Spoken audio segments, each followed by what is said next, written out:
Yes. Hello, children. How are you all? Hope you are all safe and studying at home.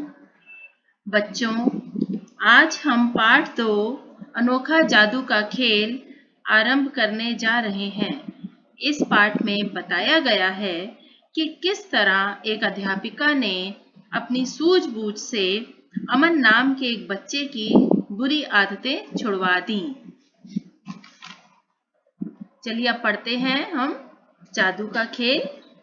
कक्षा में जादूगर के कपड़ों में हाथ में छड़ी लिए अध्यापिका वंदना जी ने प्रवेश किया। उन्हें देखकर सभी बच्चे बहुत प्रसन्न हो गए। अध्यापिका जी ने बात शुरू करते हुए कहा, बच्चों, आज मैं तुम्हें जादू का खेल दिखाऊंगी। यह सुनकर सभी बच्चे बहुत खुश हुए, पर दरवाजे के पीछे छिपे अमन के चेहरे पर उदासी थी। कई दिन से अध्यापिका जी कक्षा में हुई चोरी की घटनाओं पर रोज पूछताछ कर रही थी। कल तो उन्होंने अमन को निधि की पुस्तक अपने बस्ते में रखते हुए भी देखा था, फिर भी उन्होंने उसे कुछ नहीं कहा। अमन यही सब सोचकर उनका सामना नहीं कर पा रहा था। तभी अध्यापिका जी ने उसकी ओर देखते हुए कहा, अरे अमन, तुम यहाँ दरवाजे के पीछे क्या कर रहे हो? अमन आनन फानन में चोरी किए गए सामान को दरवाजे के पीछे छोड़ता हुआ बाहर निकला और डांट पड़ने के डर से सिहर उठा। तब अध्यापिका ने जोर से कहा, बोलो बच्चों, आब्रा का डाबरा, गिल्ली गिल्ली छू। ये सुनकर सब बच्चे ताली बजाने लगे और जैसे ही अध्यापिका जी ने छड़ी घुमाकर कोट हिलाया तो उसमें से बैटरी से चलने वाले चूहा, बिल्ली, कुत्ता, मोर, बंदर, तोता, खरगोश आदि अनेक खिलौने निकलकर कक्षा में दौड़ने लगे।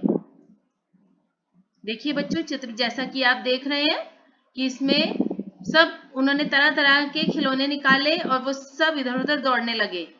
यह देखकर सभी बच्चे तालियां बजाकर उछलने कूदने लगे। अध्यापिका जी ने वे सभी खिलौने बच्चों में उपहार स्वरूप वितरित कर दिए, यानी कि बांट दिए।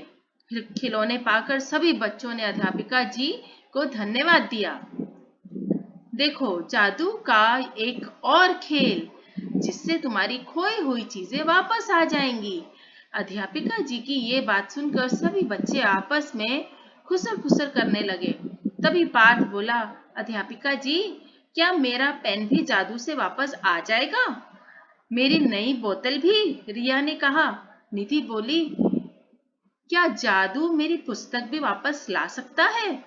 सभी बच्चे अपनी खोई हुई चीजों के बारे में अध्यापिका जी से पूछने लगे। अब अध्यापिका जी देखिए आगे क्या करती हैं। अध्यापिका जी ने छड़ी घुमाकर मुस्कुराते हुए बोली, आब्रा का डाबरा, गिल्ली गिल्ली छू, निकल जा रिया की बोतल और पार्थ का पेन दरवाजे के पीछे से। जैसे ही उन्होंने दरवाजे के पीछे से बोतल और पेन उठाकर दिया, सभी बच्चे जोर जोर से ताली बजाने लगे। अब अध्यापिका जी ने कहा, जादू ओ जादू, निधि की पुस्तक को ले आ अमन के बस्ते में, छू छू। ये सुनते ही सब बच्चे अमन के बस्ते की ओर देखने लगे। सिर झुकाकर अमन ने जैसे ही बस्ते से पुस्तक निकाली, कक्षा में तालियों की गड़गड़ाहट सुनाई देने लगी। तभी छुट्टी की घंटी बजी। सब बच्चे खुश होते हुए कक्षा से बाहर निकले, पर अमन आंखों में आंसू लिए अध्यापिका जी के पास जाकर बोला, आपने मुझे सबके सामने डांटे बिना जो सबक सिखाया है वह मैं हमेशा याद रखूंगा। मैं कसम खाता हूँ कि आज के बाद मैं कभी चोरी नहीं करूंगा। ये सुनकर अध्यापिका जी ने अमन को गले से लगा लिया।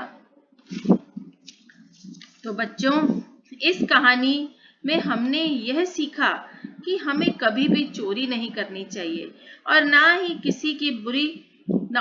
किसी प्रकार की बुरी आदतों में पड़ना चाहिए। हमें कोई काम ऐसा नहीं करना चाहिए कि हमें किसी के भी आगे शर्मिंदा होना पड़े। हमें सबके साथ मिलजुल कर रहना चाहिए। इस कहानी में अध्यापिका ने हंसी खेल में अमन की चोरी की आदत छुड़वा दी और उसे आगे के लिए भी ऐसा ना करने की सीख दी।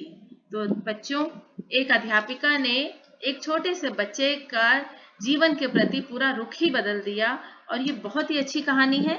इसको आप एक बार फिर से ध्यान से पढ़ेंगे और इसी के साथ हम आपको असाइनमेंट देंगे, इसके कठिन शब्द, शब्दार्थ और वाक्य प्रयोग, और उसे आप अपनी हिंदी लिटरेचर की नोटबुक में करेंगे। Thank you and have a nice day. Stay safe. Bye.